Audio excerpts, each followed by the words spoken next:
ঘুষ নেওয়ার বিরুদ্ধে সরকারের তরফ থেকে প্রচুর পদক্ষেপ করা হচ্ছে, এসিবি অফিসাররা ধরা পড়ছে রাজ্যে। কি মনে হয় যে ঘুষ কালচার কোনোদিনও বন্ধ হবে না? জলের মধ্যে যখন মাছ ঘুরে বেড়ায় না, তখন কখন বাতাসটাকে কেউ দেখতে পায়? তো যারা দুর্নীতি করে বেড়াচ্ছে তারা তার থেকেও বেশি চালাক।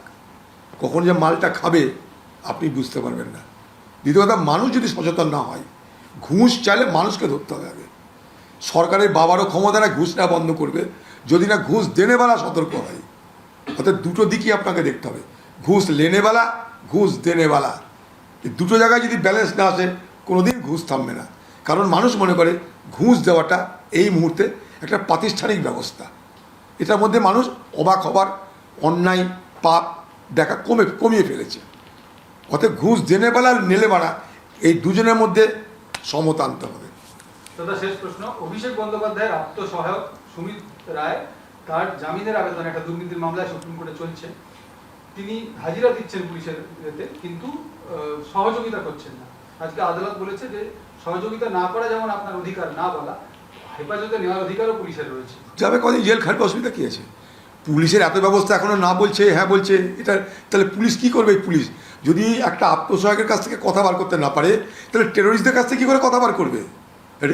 10 দিন জিজ্ঞাসাবাদ করে রাত দিন তো কথাবাদ করতে পারছে না, তার জন্য অভিযোগ জানাতে যাচ্ছে কোর্টের কাছে, আমাকে কিছু বলছে না। এবার যদি টেরোরিস্ট আছে 5টা, তখন কী বলে আমাকে কিছু বলছে না টেরোরিস্টটা, তাই আমার কিছু করার নাই, এটাই হবে তো আগামী দিনে? এগুলো কিছুই না, কাউরই কিছু আপনারা দেখবেন। অভিষেক ব্যানার্জিকে বাঁচিয়ে রাখতে হবে, বাইরে রাখতে হবে, অভিযোগ তার বিরুদ্ধে কমানো চলবে না। এই অভিযোগ চলতে থাকবে, কিন্তু অভিষেককে জেলে ঢোকানো হবে না। এই অভিযোগ চলার আশা তাহলে বন্ধ হয়ে যাবে। টার্গেট করবে কাকে? একটা কিছু করতে হলে টার্গেট করতে হবে তো। উইকেটে বল করছেন কাকে? স্ট্যাম্পে তো হিট করতে হবে, কিংবা ক্যাচ ধরতে হবে। তো সেইটা যদি না থাকে ব্যবস্থাটা, তাহলে খেলার কি মানে থাকলো? তো এই রাজনীতির খেলাতেও তাই, অভিষেক ব্যানার্জির কিছু হবে না, দিব্যি থাকবে, দিব্যি ঘুরবে, একটু কোর্টে যাতায়াতটা বেশি করতে হবে, আর কিছু হবে না। এই অভিষেক ব্যানার্জির ক্রেডিট কার্ড বন্ধ হয়ে গেছে এখন বলছে। আরে খাবার চালু করে ওদের টাকার অভাব আছে, 1000টা লোক আছে ক্রেডিট কার্ড দেওয়ার জন্য, টাকা দিলে ক্যাশ দিবে, অসুবিধা কী আসবে? ক্রেডিট আর ক্যাশ, যা মাল কামিয়েছে সেটা তো ক্রেডিট কার্ডে কামায়নি, ক্যাশে কামিয়েছে। ক্যাশটার অভাব নেই, আইদার ক্রেডিট আর ক্যাশ।